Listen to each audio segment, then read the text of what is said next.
Welcome to episode 575 of salsidoparanormal. Tonight, I'm your host, James Salcido, once I get my intro right. And tonight we are starting a new book review series on Orpheus, Myths of the World. I must reverse that. Thank you all for being here. As always, you can find all episodes of the show and links to social media and other ways to contact me at the podcast page. And that is salsidoparanormal.podbean.com. That's SALSIDO paranormal.podbean.com. Always happy to hear from you all, whether you have comments, questions, or topic suggestions, or accounts of paranormal experiences, whether they're your own or from others that you trust. Happy to either read those or have you join me on the show to talk about them. Thank you all for listening, whether you are here for the live streams on Discord, or if you listen to the podcast or YouTube feeds, or on the Troubled Minds Radio Network, KUAP, Digital Broadcasting. There you can hear replays of 2 episodes of the show every night at 6 p.m. Pacific, 9 p.m. Eastern, right before Troubled Minds Radio comes on. And as always, I want to thank Michael Strange, host of Troubled Minds Radio, for putting my shows up on the station. If you want to help the show, support the show, there are a couple of different ways to do that. You can always share the show with others and rate and review it on your favorite podcast platform. You can find books I've written, paranormal fiction and nonfiction, over on Amazon, with a new one hopefully coming out at some point this year. And also you can send in one-time donations through PayPal. Support is never expected, but always appreciated, as there are expenses in making these shows, from equipment to research materials to travel expenses in some cases. So I think that covers all of that. And we finished the parts that we could review of the Book of Ceremonial Magic on the last book review episode. And now we're getting into this other book. This came out in 1930, around that time. And this is, as I said, it's called Orpheus, Mythos of the World, apparently. I said myths, but I missed a letter there. By Padraic, and that's Padraic. And these are summaries. These are summaries of the material, because I use these public domain books when I do these whenever I can. This is a summary of the material generated by AI. So, and then I just I read those summaries, and then we talk about them as we go. So that's how these book reviews, a lot of these series anyway, will work. Not so much with the books that are not public domain yet. Those I just find summaries of them online and talk about sort of what I remember from reading them. But for these ones that are public domain, I don't mind so much sort of getting them summarized and talking about that. So this is a summary of the introduction. The first section here talks about the significance of mythology. In late centuries, reflective minds began to see significance in mythology that was not recognized before. The 17th century Italian philosopher Vico, saw that mythological heroes like Hercules, Lycurgus, and Romulus were creations of the collective mind, incarnating the ideas of whole centuries into single individuals.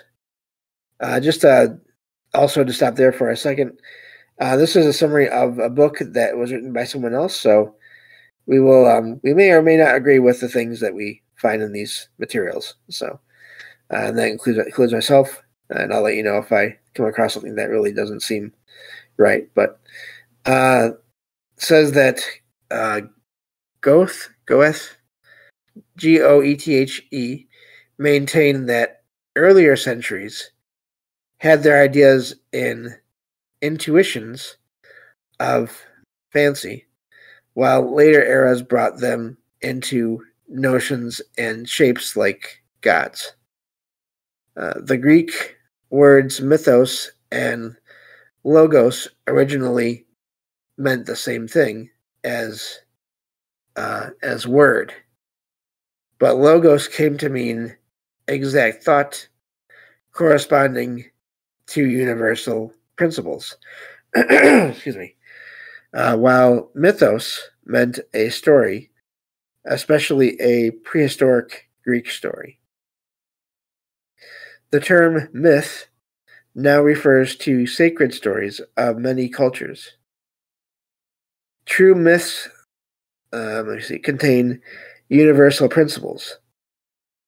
Myths are enjoyed most by the particular people, time, and place they come from. The truth is, a myth goes with it like the soul with the body. Anthropologist Bronislaw Malinowski defined mythology as a special class of stories regarded as sacred, embodied in rituals, morals, and social organization that form an integral part of primitive cultures.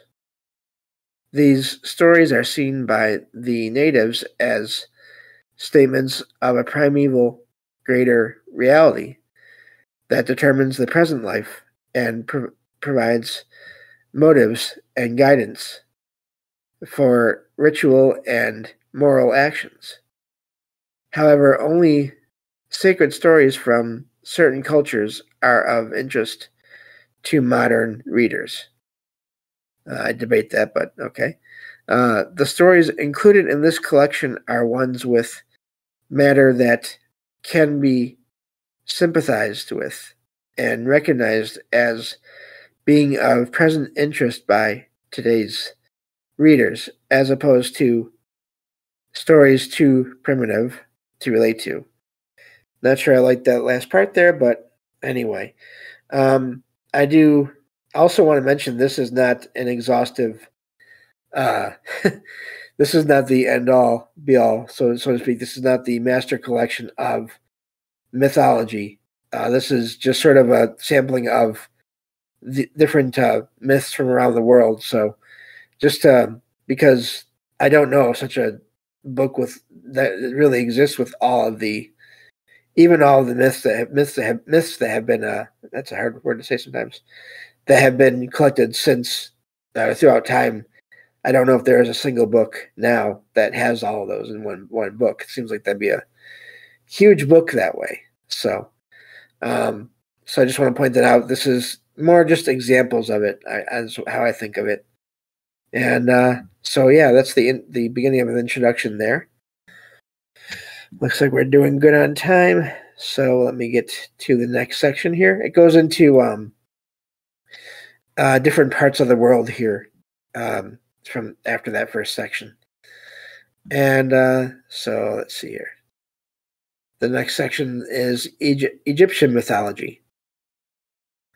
Most famous stories from Egyptian mythology are,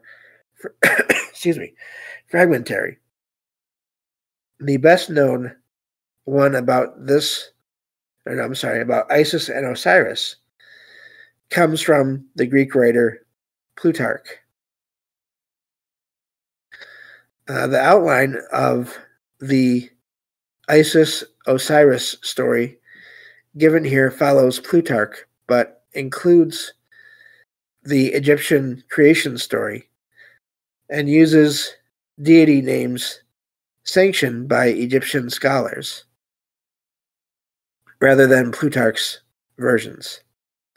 The second story is mythological in its portrayal of the sun's journey. That's S-U-N. Most Egyptian mythology dealt with the sun's appearance, disappearance, and reappearance, and descriptions of the afterlife. No extant Egyptian mythology provides a full narrative of their ideas on the sun and afterlife. So the tale of the brothers and dying father was invented to provide an outline for presenting the mythology in story form. The included hymn, Hymn, is from Adolphe Leman, Leman's La Religion Egyptian. I believe I'm saying that right, hopefully. Probably not. The Isis-Osiris story greatly influenced the ancient world outside of Egypt. Plutarch speculates that Egyptian priests hint that Osiris is king of the dead, though most are confused by this since Osiris represents divine holiness, while the dead are buried beneath the earth. Plutarch believes Osiris is far above the earth, and human souls can only commune with him in dreams. That's a fascinating idea there. Or dim philosophical knowledge until freed from bodies and passions and death to contemplate his ineffable beauty, as Isis pursued in the legend. Plutarch's interpretation may not reflect Egyptian views. Similarly, the prayer to Isis by Lucius in Apuleius' work may not match actual Egyptian prayers to her as an eternal savior, governing force of nature and divine majesty, surpassing the worshipper's ability to fully praise. Next section here is Babylonian. So let me get back to it. This says, the Babylonian religion was on a higher level than the Egyptian, which was close to African animism and fetishism, according to Egyptologists. Maspero, Maspro. Sumerians and Babylonians had a fainter conception of the afterlife compared to Egyptians, imagining it as a dark place where the dead lie motionless under a stern goddess. Professor Rostovtzeff, Rostovtzeff,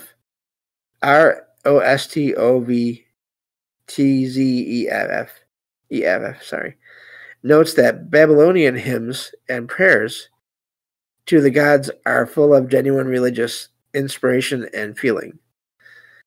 Babylonian epic poetry sought to explain the secrets of nature and the lives of gods and men, portraying gods struggling against chaos, capitalized there, and its monsters. Stories like Gilgamesh's adventures and Ishtar's descent to the underworld are comparable to the terrifying power of Babylonian sculpture. Let's see here. Gotta scroll down. There we go. Continuing on, many Babylonian and Sumerian stories were preserved thanks to the Neo-Babylonian Assyrian king Ashur-bani-pal around 668 BC, who systematically collected literary works for his palace library in Nineveh. This king sent scribes, I'm not going to try to say that name again, sent scribes to copy ancient works from cities like Babylon, Nippur, Nippur, I'm not sure if I'm saying that right, and Erech, Erech. I'm starting to see here, there's going to be a lot of things I am definitely going to not pronounced correctly, and I apologize for that. Then transcribed, collated, and revised the copies himself before adding them to his library. The tablets from his library show uniformity and lack of mistakes, suggesting he established a factory to produce them. I'll say it one more time. Ashur Bani Pal, I'm not saying that right probably, was very interested in Sumerian literature from the non-Semitic people of Lower Babylonia. He and his scribes made invaluable bilingual lists of Sumerian and Assyrian signs, words, and objects. The Greeks borrowed the myth of Adonis slash Tammuz, Tammuz, from the Babylonians. Tammuz, like Osiris, personified vegetable life that dies and rises again. His death and Ishtar's quest for him in the underworld were mourned annually. So you're going to see here, I think, and I'm starting to see here, this is all, mythology is very much connected to a lot of different things in a way. It does talk about sort of magic in some cases and just powers that regular people don't have. And also, of course, is tied to, in a lot of cases, the religions of the areas that are generating the myths. So I just want to point that out there. I have a few audiobooks. One is on the history of magic, and one is on the history of religion. One is on the history of mythology, and there's a lot of there's at least a little bit. I think there's quite a bit of overlap between those three subjects as far as going back into history and everything. So let me see. I lost my spot. Okay, Persian. Let's see here. Yeah, I think we have time. The growth of original Persian or Iranian mythology was halted during the reign of Darius in the 6th century BC due to the rise of Mazdian / Zoroastrian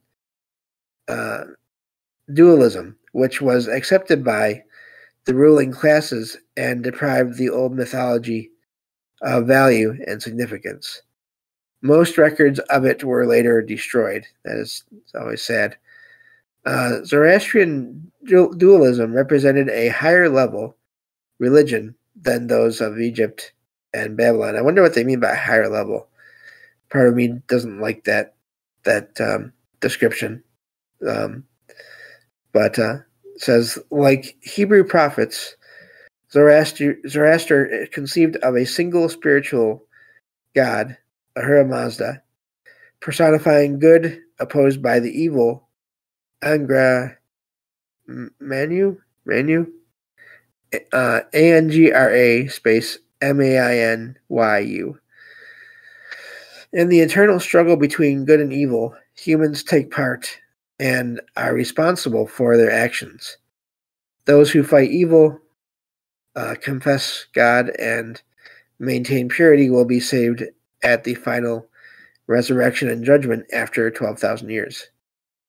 Persian religion strongly influenced Judaism and early Christianity. Zoroastrian Persia ended the Babylonian captivity of the Jews. So we're getting into religious history here as well as just general history here. The Magi, I believe it's Magi, greeting Jesus were Persian Zoroastrians. The Zoroastrian angelic power, Mithra, identified with the sun, spread through the late Roman Empire as a powerful rival to early Christianity. Mithraic elements entered Christian ceremony and ritual. Francis Thompson's Orient Ode expresses Mithraean fervor, drawing on metaphors from the sacred ritual of the Mass and portraying Mithra as the cosmic light of life and death. Let me see. Original Persian mythology is thought to have resembled Vedic mythology in India around 1000 BC. The Persian Yima, Y-I-M-A, equates to the Vedic god of the dead, Yama, Y-A-M-A, as a solar figure, leading men to the afterlife. The most complete surviving Persian myth is the story of Jamshid, Jamshid, which in parentheses it says Yima, Y-I-M-A, in Ferdowsi's Shahnameh, S-H-A-N, the A and the A's have, the first two A's have symbols over them. A-N or A-M-A-H, around 1025 AD, which turned mythological fragments into pseudo-historical legends, similar to the Welsh Mabinogians' treatment of Celtic mythology. I think it's Celtic, although I've heard Celtic. So yeah, I think that's where we'll stop with all that. And again, I'm probably going to start, from these episodes from now on, I'll start apologizing for all my mispronunciations before I even start reading everything, because that's a lot of names there that I am not familiar with as far as saying. I've seen some of them before in print, but never had to say some of them. So hopefully you all enjoy this series. I think it's really, to me, it's fascinating, mythology in general and all the similarities and the sort of the connections between one culture's mythology and religion to another, the way certain figures from different cultures are used. Basically, they're the similar or same entities, it seems, but they have different names. So all that to me is really amazing, and it just so this is why I want to get into this on the show, because I think it's important, and it does show. I mean, so many of these stories involve what you could call paranormal themes and events and abilities and just all those kinds of things. You'll see that. I mean, already there's been talk of the afterlife and death and rebirth and life and everything, and spirits and just all those things. And yet those are all things that supposedly, as far as spirits and any kind of an afterlife, those are things that are still thought about and talked about today. So I think it's important to cover these things, even if it's just in a relatively brief series on this topic. And if I find more books similar to this that are public domain that I can use, I will do that in the future. Not right away. We'll space them out. But yeah, so thank you all for listening. I think that's about all the time we have. Just a quick reminder to check out all the links in every episode where I have guests, just in case they have their own projects that they're working on, or shows that they do in some cases. And please do listen to the Troubled Minds Radio Network, KUAP Digital Broadcasting, because it runs all day, all night, 24/7, and it's nonstop great content. So thank you all for listening, and I will talk to you all in the next episode of Salsidoparanormal. Take care.